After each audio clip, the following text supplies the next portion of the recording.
Halo, perkenalkan nama saya Elcia Rianti Linggar dengan NIM 21142011098. Saya dari kelas A3 Fakultas Keperawatan dan saat ini saya akan menjelaskan mengenai proses keperawatan. Pengertian proses keperawatan. Proses keperawatan adalah metode keperawatan yang sistematis, berpusat pada pasien, dan berorientasi pada tujuan yang menyediakan kerangka kerja dalam praktik keperawatan. Sifat proses keperawatan yaitu terbuka dan fleksibel, dilakukan melalui pendekatan individual, penanganan masalah yang terpercaya, mempunyai arah dan tujuan, merupakan siklus yang saling menguntungkan, terdapat validasi data dan pembuktian masalah, menekankan terjadinya umpan balik dan pengkajian ulang yang komprehensif, semacam pengkajian, tahap pertolongan, semacam tindakan keperawatan, dan validasi, semacam evaluasi. Tujuan proses keperawatan yang pertama, teridentifikasinya masalah-masalah terkait kebutuhan dasar manusia pada klien. Kedua, dapat menentukan diagnosis keperawatan. Ketiga, tersusunnya perencanaan keperawatan yang tepat untuk mengatasi diagnosis keperawatan.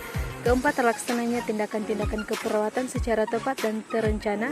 Kelima, diketahuinya perkembangan klien. Keenam, dapat ditentukannya tingkat keberhasilan asuhan. Manfaat proses keperawatan. Yang pertama, perawat akan mempunyai rasa percaya diri. Perawat akan lebih percaya diri melaksanakan tindakan asuhan keperawatan karena semua perencanaan disusun dengan baik berdasarkan pada diagnosis keperawatan yang ditunjang oleh data yang tepat dan akurat. Kedua, dengan proses keperawatan, perawat akan memberikan peningkatan kualitas asuhan keperawatan. Dengan kualitas asuhan keperawatan yang dioptimal, maka semua klien mengalami kesembuhan. Ketiga, proses keperawatan yang diterapkan akan membantu pengembangan profesionalisme perawat sendiri, khususnya dan keperawatan pada umumnya. Keempat, proses keperawatan yang terdokumentasi dengan baik akan memudahkan bagi staf perawat dalam melaksanakan asuhan keperawatan. Tahap-tahap proses keperawatan. Tahap pertama, pengkajian. Pengkajian merupakan komponen penting dalam proses keperawatan.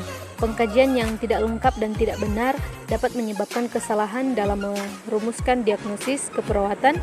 Tujuan pengkajian adalah untuk mengumpulkan informasi dan membuat data dasar klien. Tahap kedua, diagnosis keperawatan. Diagnosis keperawatan adalah pernyataan yang dibuat oleh perawat profesional yang memberi gambaran tentang masalah atau status kesehatan klien, baik aktual maupun potensial, yang ditetapkan berdasarkan analisis dan interpretasi data hasil pengkajian. Tahap ketiga, perencanaan. Tahap perencanaan memberi kesempatan kepada perawat, klien, keluarga, dan orang-orang terdekat klien untuk merumuskan rencana tindakan keperawatan guna mengatasi masalah yang dialami klien. Tahap keempat, implementasi. Implementasi adalah tahap ketika perawat mengaplikasikan rencana asuhan keperawatan ke dalam bentuk intervensi keperawatan guna membantu klien mencapai tujuan yang telah ditetapkan. Tahap kelima, evaluasi. Penilaian terakhir proses keperawatan didasarkan pada tujuan keperawatan yang ditetapkan. Evaluasi adalah tahap akhir dari proses keperawatan yang merupakan perbandingan yang sistematis dan terencana antara hasil akhir yang teramati dan tujuan atau kriteria hasil yang dibuat pada tahap perencanaan. Baiklah teman-teman, itulah penjelasan dari saya mengenai proses keperawatan. Semoga dapat bermanfaat dan dapat dimengerti. Terima kasih.